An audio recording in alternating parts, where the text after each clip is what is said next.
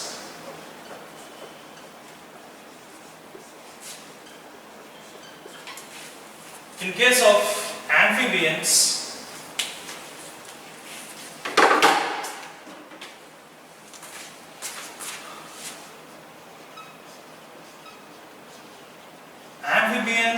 have three chambered hearts.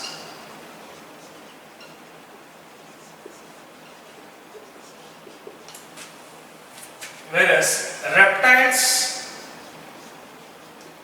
have incompletely divided four chambered hearts.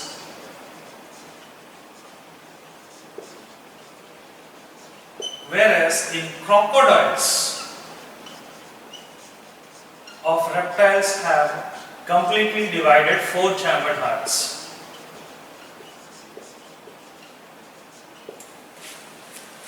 Whereas in case of birds and mammals, the heart are four chambered. The heart is four chambered. Clear? So this differences that is found in fishes to amphibians, amphibians to reptiles, reptiles to birds and mammals give rise to two types of circulations as we have discussed, that is single circulation and double circulation. So let us see what happens in single circulation. In single circulation of blood, which is usually seen in fishes, we can see that the heart which receives the blood from the body parts send for oxygenation. This is the deoxygenated blood.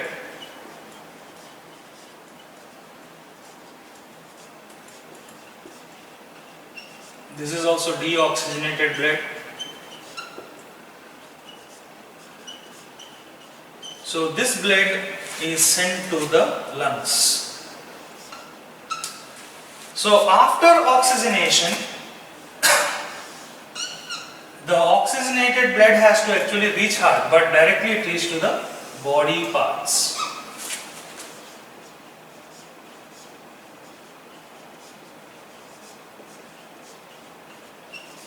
So, sorry, it is not lungs, here it is gills. Okay? So, the deoxygenated blood from the body parts enter into the heart, and from heart for oxygenation, this deoxygenated blood goes to the gills, but in place of coming to the heart, the gills, after oxygenation, the blood moves directly to the body parts. Okay? So, such a circulation where to complete one cycle of blood circulation, only heart is involved for only one time. That's the reason why it is called as single circulation, which is usually seen in case of fishes. Whereas in amphibians with three chambered heart, reptiles with incompletely divided four chambered hearts, or crocodile having four chambered, birds or mammals having four chambered, the blood to complete one single circulation, it moves into the heart twice. So let us find out. Double circulation. Heart, body parts. This is lungs or gills or whatever it is. Sorry, it is lungs particularly. The deoxygenated blood from the body, deoxygenated, moves to the heart, and from heart the blood is sent to the lungs for oxygenation. Sent to the heart for oxygenation. And from the lungs the blood comes to the heart, and from heart it moves to various parts of the body. So this is oxygenated blood.